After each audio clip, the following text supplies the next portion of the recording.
पाली पोसी माई बाबू बेटावा के करेले सयान। पाली पोसी माई बाबू बेटावा के करेले सयान। ओही पुतावा मारे जूतावा बुझे खुद के महान। ओही पुतावा मारे जूतावा बुझे खुद के महान।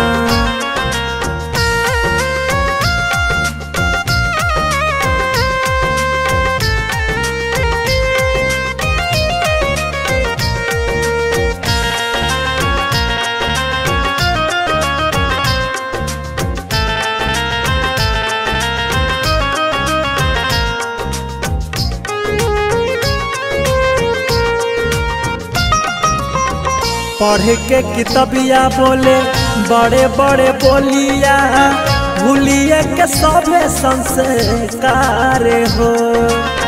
छतिया से जेकर पियले बदुधावा ओकरो करेला तिरस्कार हो।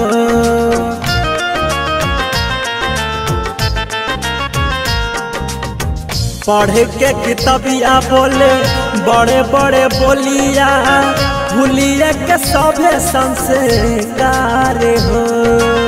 छतिया से जेकर पियले बदुधावा ओकरो करेला तिरस्कार हो। जवन पुतावाला सब दुख सहले चेहरा पा देले मुस्कान। जवन पुतावाला सब दुख सहले चेहरा पा देले मुस्कान। ओही पुतावा मारे जूतावा बुझे खुद के महान।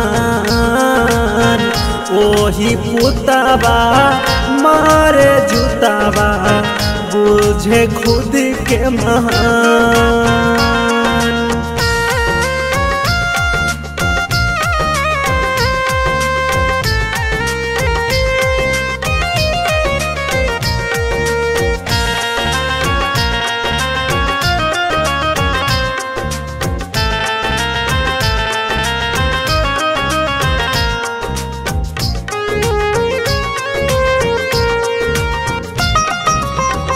कहे समुंदर कवि मुनीलाल प्यारे, माई बाप के कर्जा होला भारी हो।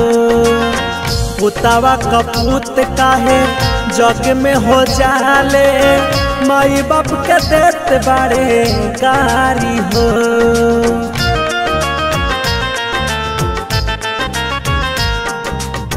कहे विवेक शिवम मुनीलाल प्यारे, माई बाप के कर्जा होला भारी हो। पुतावा कपूत काहे जग में हो जाले, माई बाप के देत बारे गारी हो। जवन जनमा बेटावा में भरले ओ करे ले ली जान। जवन जनमा बेटावा में भरले ओही ले ली जान। ओही पुतावा मारे जूतावा बुझे खुद के महान। ओही पुतावा मारे जूतावा बुझे खुद के महान।